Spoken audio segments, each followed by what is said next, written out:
भारत में सबसे पहली फिल्म कौन सी बनी? राजा हरिश्चंद्र। भारत में सबसे पहली फिल्म कौन सी बनी? राजा हरिश्चंद्र। सबसे छोटी हड्डी कौन सी है? स्टेपीज। सबसे छोटी हड्डी कौन सी है? स्टेपीज। सबसे बड़ी हड्डी कौन सी है? फीमर, जो कि जांग की हड्डी होती है, जांग में पाए। सबसे बड़ी हड्डी कौन सी है? फीमर। मानव शरीर में कितनी पेशियाँ होती है? 639। मानव शरीर में कितनी पेशियाँ हैं? 639। लाल रक्त कणिका का जीवन काल कितना होता है? 120 दिन। लाल रक्त कणिका आरबीसी का जीवन काल कितना होता है? 120 दिन। जंग लगने से बचाने के लिए लोहे पर जस्ते का परत चढ़ाने की क्रिया को क्या कहते हैं? जस्तीकरण या गैल्वेनीकरण, गैल्वेनाइजेशन। जंग लगने से बचाने के लिए लोहे पर जस्ते की परत चढ़ाने की क्रिया को क्या कहते हैं? जस्तीकरण। मानव शरीर की सबसे बड़ी ग्रंथि कौन सा है? यकृत। मानव शरीर की सबसे बड़ी ग्रंथि का नाम क्या है? यकृत। भारत का प्रथम तेल शोधक संयंत्र कहाँ स्थित है? डिगबोई, असम। भारत का प्रथम तेल शोधन संयंत्र कहाँ है? असम में, डिगबोई है। यूएनएससीओ, यूनेस्को द्वारा कलिंग पुरस्कार किस क्षेत्र में दिया जाता है? विज्ञान के क्षेत्र में। यूनेस्को द्वारा कलिंग पुरस्कार किस क्षेत्र में दिया जाता है?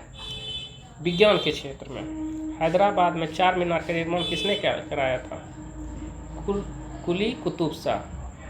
हैदराबाद में चार मीनार का निर्माण किसने कराया था? कुली कुतुब शाह। कांग्रेस द्वारा पूर्ण स्वाधीनता का प्रस्ताव कब और कहाँ पारित किया गया था? 1929 में, लाहौर अधिवेशन।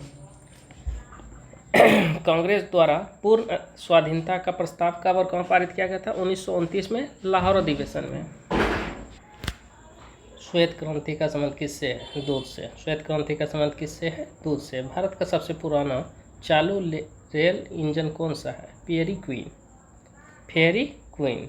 भारत का सबसे पुराना चालू रेल इंजन कौन सा है? Fairy queen. भारत में आपातकाल की प्रथम घोषणा कब की गई थी? चीन आक्रमण के समय 1962 में। भारत में आपातकाल की प्रथम घोषणा कब की गई थी? 1962 में, चीनी आक्रमण के समय। भारत में भाषा के आधार पर बनने वाला पहला राज्य कौन सा है? आंध्र प्रदेश। भारत में भाषा के आधार पर बनने वाला पहला राज्य कौन सा है? आंध्र प्रदेश। भारत पर हमला करने वाला प्रथम मुस्लिम आक्रमणकारी कौन था? मोहम्मद बिन कासिम, 712 ईस्वी में। भारत पर हमला करने वाला प्रथम मुस्लिम आक्रमणकारी कौन था? मोहम्मद बिन कासिम, 712 ईस्वी में। सेल्यूकस का राजदूत जो चंद्रगुप्त मौर्य के दरबार में आया था कौन था? मेगास्थनीज।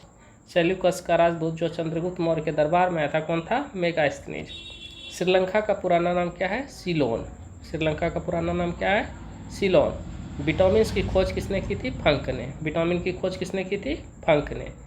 स्टेनलेस स्टील किसकी मिश्र धातु है? आयरन, क्रोमियम और निकिल। स्टेनलेस स्टील जो है किसका मिश्र धातु है? आयरन, क्रोमियम और निकिल।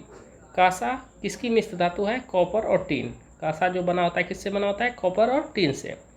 स्वामी विवेकानंद ने शिकागो में हुए विश्व धर्म सम्मेलन को कब संबोधित किया था? 1893 ईस्वी में। स्वामी विवेकानंद जो शिकागो में गए थे धर्म सम्मेलन को संबोधित करने के लिए कब किए गए थे? 1893 में। जलियांवाला बाग हत्याकांड कब हुआ था? 13 अप्रैल 1919 को। जलियांवाला बाग हत्याकांड कब हुआ था? 13 अप्रैल 1919 को। पृथ्वी पर उत्तरी गोलार्ध सबसे बड़ा दिन कब होता है? 21 जून में। उत्तरी गोलार्ध में सबसे बड़ा दिन कब होता है? 21 जून को। महात्मा बुद्ध ने अपना पहला उपदेश कहाँ दिया था? सारनाथ में। महात्मा बुद्ध ने अपना पहला उपदेश कहाँ दिया था? सारनाथ में।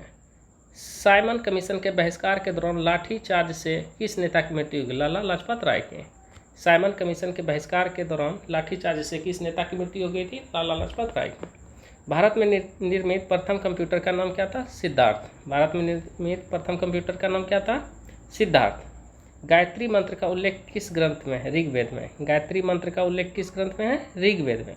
मानव शरीर में पाचन क्रिया अधिकतर किस अंग में होता है? छोटी आंत में। मानव शरीर में पाचन क्रिया अधिकतर किस अंग में होती है? छोटी आंत में। आनुवांशिकता के नियमों का प्रतिपादन किसने किया? ग्रेगोर मेंडल ने। मानव शरीर द्वारा सबसे पहले किस धातु का प्रयोग किया गया? तांबा का। मानव शरीर द्वारा सबसे पहले किस धातु का प्रयोग किया गया? तांबा का। बॉल पेन किस सिद्धांत पर काम करता है? पृष्ठीय तनाव। बॉल पेन किस सिद्धांत पर काम करता है? पृष्ठीय तनाव पर। रेशम के कीड़े किस वृक्ष की कोमल पत्तियों पर पाले जाते हैं? शहतूत। रेशम के कीड़े किस वृक्ष की कोमल पत्तियों पर पाले जाते हैं? शहतूत के। राजस्थान में खेतरी किसके लिए प्रसिद्ध है? तांबे की खान के लिए। राजस्थान में खेतरी किसके लिए प्रसिद्ध है? तांबे की खान के लिए।